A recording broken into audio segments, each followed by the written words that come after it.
Today I want to talk about a hard lesson learned when it comes to change management. But first I want to start with a story. Maybe you'll recognize yourself in this if you've been like me.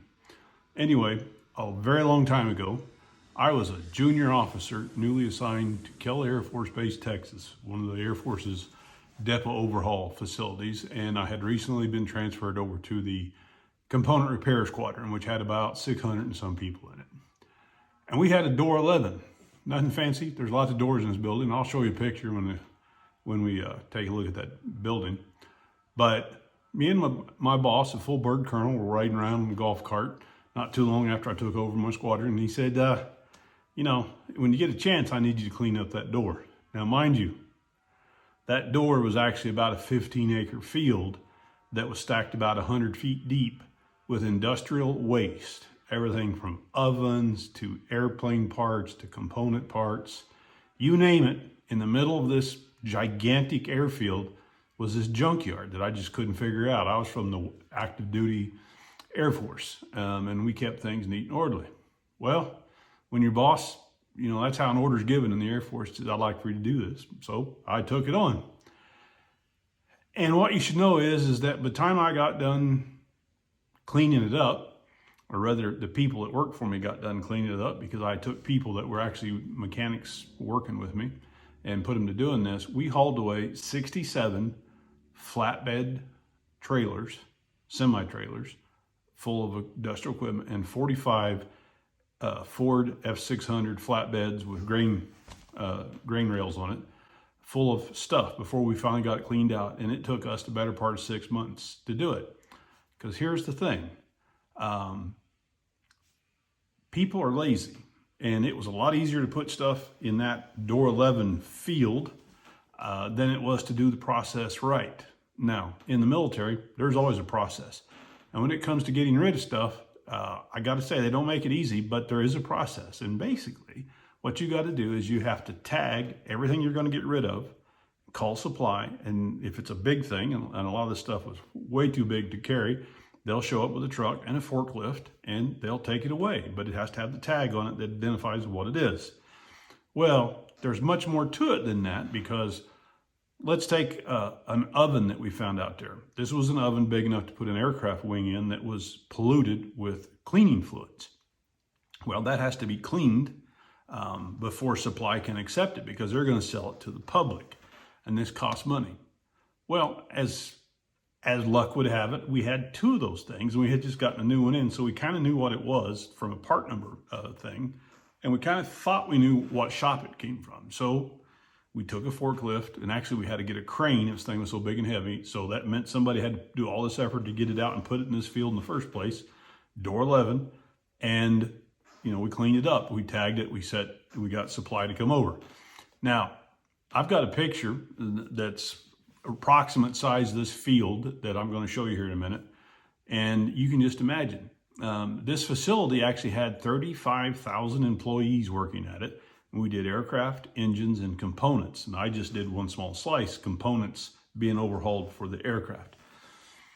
And as I wandered through my building, as I kept working on this project, and this was a side project for me, I kept noticing lots of other old junk equipment sitting around in my shops.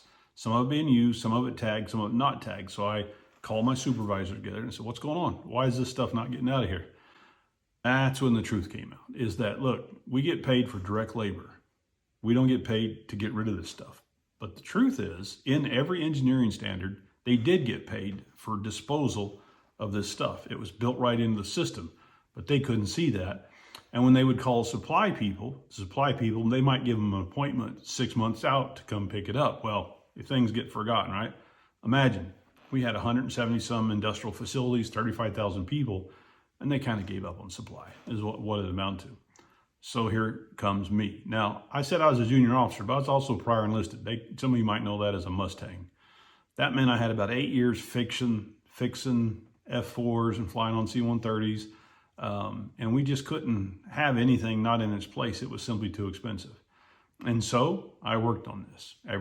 Every day around the clock for 6 months, I had people working out there, 2 or 3 people. I'd come out, and what did I learn? Well, I learned that people, if they don't have to, they're not going to follow a procedure. Two, I found out the procedure had a lot of kinks in it.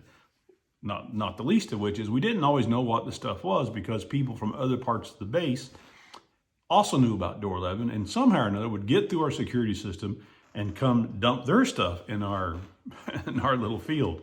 And this was a problem. We'd clean it up and the next day it'd be full again. So I was like, well, I was an officer and life's a little bit different for us. They don't really like us to touch things, but all us junior officers had regular meetings. And I got together junior officers from the other part of the base and I explained what was going on and said, you guys are going to have to get your people, start doing this job right, or I'm going to find it and I'm going to track them down and I'm going to bring it back to your office. Well, needless to say, behaviors began to change.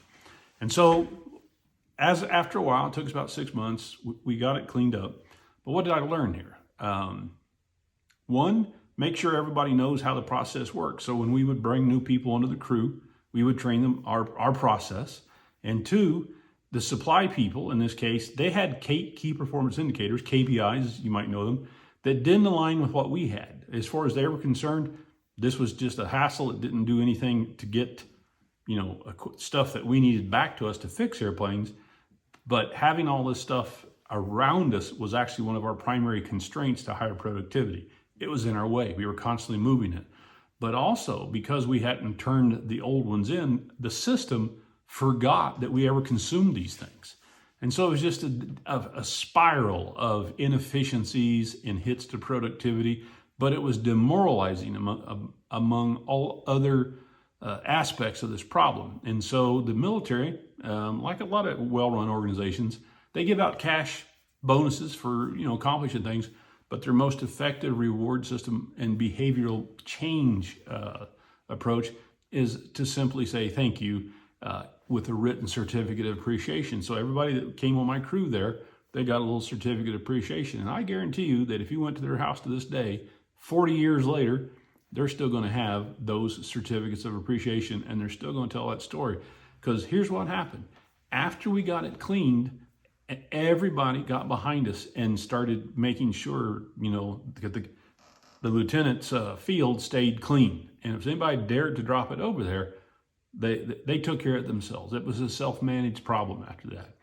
And people got better at turning stuff in until finally, I have to say that I think even though we were in one of the largest facilities in the world, in fact, it was the largest in the 50s when it was built, by the time we got done with this process, not just cleaning the field, but also getting all of the equipment that was just sitting around in this gigantic facility out that no longer had a purpose, we had one of the most efficient, cleanest environments that resulted in far fewer accidents than they had ever experienced.